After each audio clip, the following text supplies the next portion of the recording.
И здравейте хора, аз съм Станимир и както ви обещах, че започна кариера, избрах да е с Интер и нека да започваме.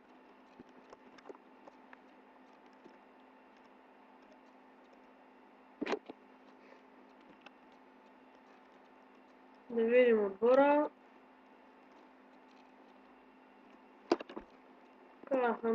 Самир Ханданович на вратата. Сигурно ще остане за сега, няма да търся нов. Кампаняро сигурно ще търся един защитник. Андрея Раночия може да го налагам, но ще видим. Хуан Хесус, един доста добър защитник, който сигурно ще остане в игра. Здравко Тузанович сигурно ще играе. Естебан Камбиасо, един много добър полузащитник, който сигурно ще е титуляр и тук може някакво заместник. Джонатан, сигурно той няма да играе много често. Фреди Гуарин, той ще е титуляр, много добър играч.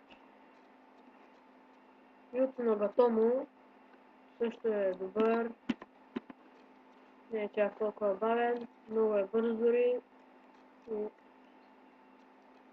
Карло Алварес, който сигурно не знам дали ще играе. И на върха на атаката Родриго Паласио, стар, но е опитен, може да намерим някой по-млад, но ще видим. И така в резервния състав ще видим Ишак Белфодил, един Мадок, Валтер Само, много добър защитник, който Матео Ковачич, който ще го налагам, Алваро Перейра също добър, Маурисио Икарди, който също ще налагам. И тук вече не знам тези играчи дали ще останат. Също Диего Милито, един доста добър нападател, който ще го сложа в резервния състав. Но този Мадок, който сигурно ще подкрепим този сезон. Хавиер Занети, един много добър играч. И като ще търсим нови играчи, но като цяло за това сега ще сменим стратегията. Сигурно ще играем с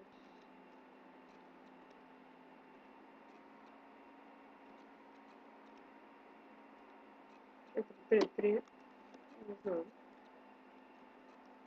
Да, ще играем с 4-3-3. Но искаме някакво крило такова. Добре.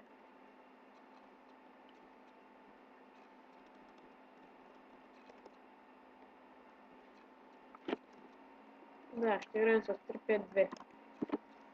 Така ще ни е стратегията, ще намерим позиция и кой къде ще е. За сега така. Едночия, който за сега Валтер Само ще влезе на него място, може да е по-стар, но по-опитен. Хубаво е, че сигурно ще намери някой друг. Джонатан няма да играе по крилото. Хавиер Занети, но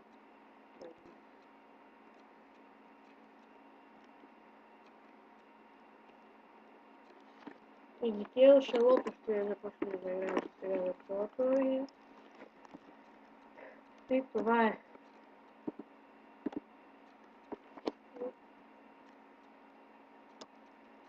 Ще наблегнем и на нови допълнения също, но се борим да влезем в Шампионска лига, ако може и титлата да вземем и за купата няма да се борим чак толкова много. И сега ще ви покажа и попълненията, които ще се пробвам да привлека през този сезон. И така, ето, сега ще ви покажа и трансферите, които съм приготвил да се пробвам да взема. И тук има една оферта за Самир Ханданович, която аз няма да приема. 25 милиона сигурно ще искам за Самир Ханданович.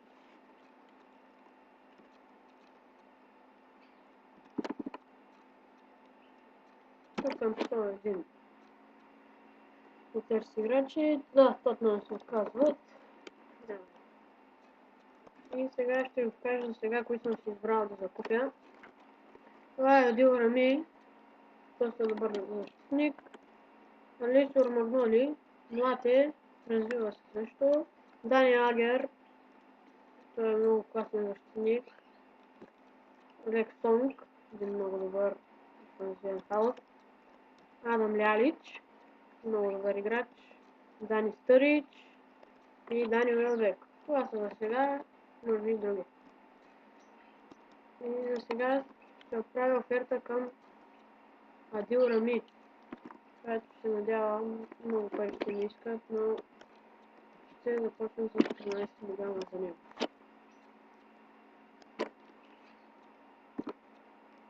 Другата оферта, която ще е към Алекс Сонг.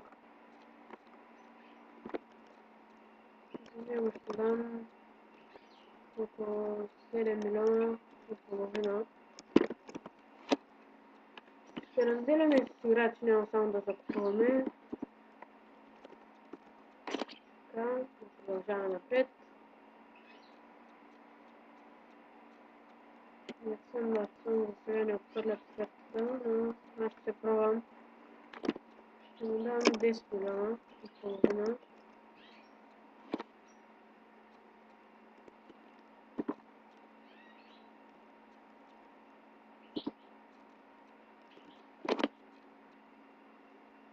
Валенсиите пак ще пробвам с 17 и половина. Може да приемат тук вече. Ще видим.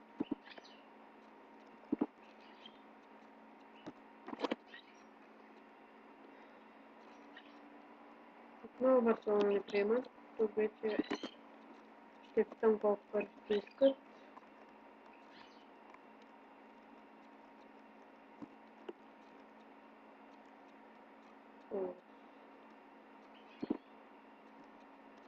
Отдела ми също. Добре, ще пробвам създания веб. Там колко пари ще искат.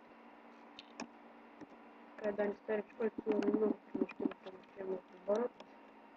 Той е един идеален нападател. Валенсия не приемат. Ливърпул искат 15 милиона за Дани Старич, но аз ще пробвам първо с 12,500. Да видим, ще се надявам да приемат един много добър защитник. Ливърпул искат много пари с това за Дани Старич и сигурно няма да мога да ставя с нов договор.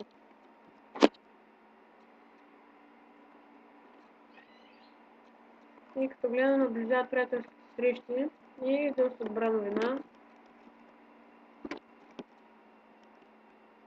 Дани Старич може да дойде в нашия отбор. И както започнах, наближават приятелските срещи и от сега ви казвам, че няма да ги играе, ще ги симна. Това е също Вилереал първата, но тук да видим.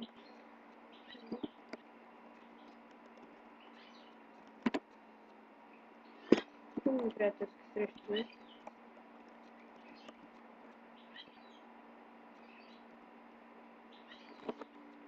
И така. Да видим какво ще стане. За сега няма много изпълнения. И невероятна победа, но Валтер само да се е композил. Но това не се Валтер. Няма да приема. Добре, след това.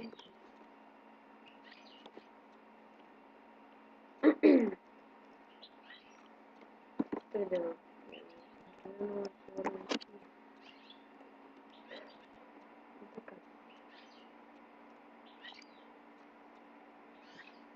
Миргам Данич много, но аз не сложих се на 25 милиона.